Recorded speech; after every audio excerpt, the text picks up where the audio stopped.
Hello everyone, সবাই কেমন আছো? আশা করছি সবাই যে যেখানে আছো সুস্থ আছো, ভালো আছো। তো আমি নতুন আরও একটা ব্লগ নিয়ে তোমাদের সামনে চলে এসেছি। প্রত্যেক দিনের মতন আজকেও একটা বিকালবেলা, যেটা আমি ছাদে এসেছি এবং আমার গাছেদের জন্য মাটি রেডি করছি, সেটাই তোমাদের সাথে শেয়ার করব। আশা করি তোমরা পুরো ভিডিওটা দেখবে এবং তোমাদের ভালো লাগবে। তো প্রথমেই আকাশটা এবং বাড়ির চারপাশটা ঘুরে দেখালাম।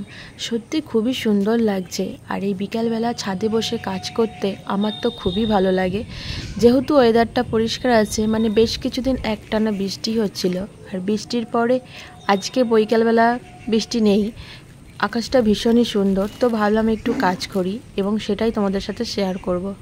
তো এটা হচ্ছে গোবর সার। আমি এটা কিনেছি 7 টাকা কেজি হিসাবে। তো গোবর সারটা ভালোই আছে।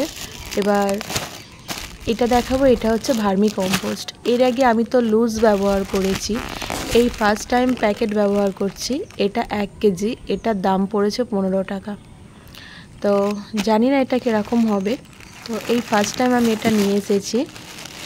এর আগে যখন লুজ ব্যবহার করতাম সেটাও বেশ ভালো হতো, গাছ খুব ভালো হতো। দেখা যাক এটা কেমন হয়।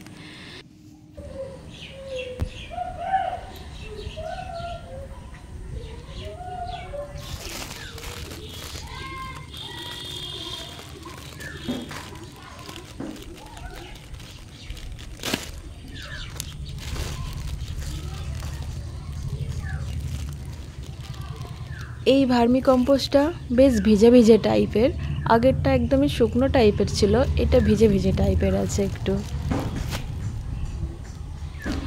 আর এই মাটিটা সম্পূর্ণ বেলে মাটি। ছবিতে এতটা বোঝা যাচ্ছে না, বাট সামনে থেকে দেখলে এত সুন্দর রঙটা মাটির, যে দেখলেই পুরো মনটা ভালো লাগবে। তো এই মাটি, গোবর সার আর ভার্মি কম্পোস্ট, এই 3টে জিনিসই একসাথে আমি ভালোভাবে মিশিয়ে নেব।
এর মধ্যে রয়েছে ভেন্ডি দানা, ঝিঙে দানা এবং বরবটি দানা। তো আমি ওটা শিওর নয় যে সাদাটা বরবটি দানা আছে নাকি লাফা দানা আছে। এতগুলো দানা মাত্র এই 2-3টে টবে তো আর হবে না, এখানে হার্ডলি 2 বা 3টে দেওয়া যেতে পারে, তার বেশি আর না। তো যাই হোক, এখন তো আমি এর মধ্যে দিয়েছি, আর বাকি দানাগুলো ভাবছি উঠানেতেই ছড়িয়ে দেব, কিছু জায়গা আছে সেখানটাতে। তো এরপরে যখন নতুন চারা গাছ হবে তখন অবশ্যই তোমাদের সাথে আবার শেয়ার করব, যদি নতুন গাছ বার হয় কেমন হয়েছে। তো এই ব্লগটা তো এই পর্যন্তই থাকবে। ততক্ষণে সবাই ভালো থেকো, সুস্থ থেকো। আমার ব্লগটা কেমন লাগলো অবশ্যই জানিও। তো দেখা হবে নেক্সট একটা ব্লগে। টাটা।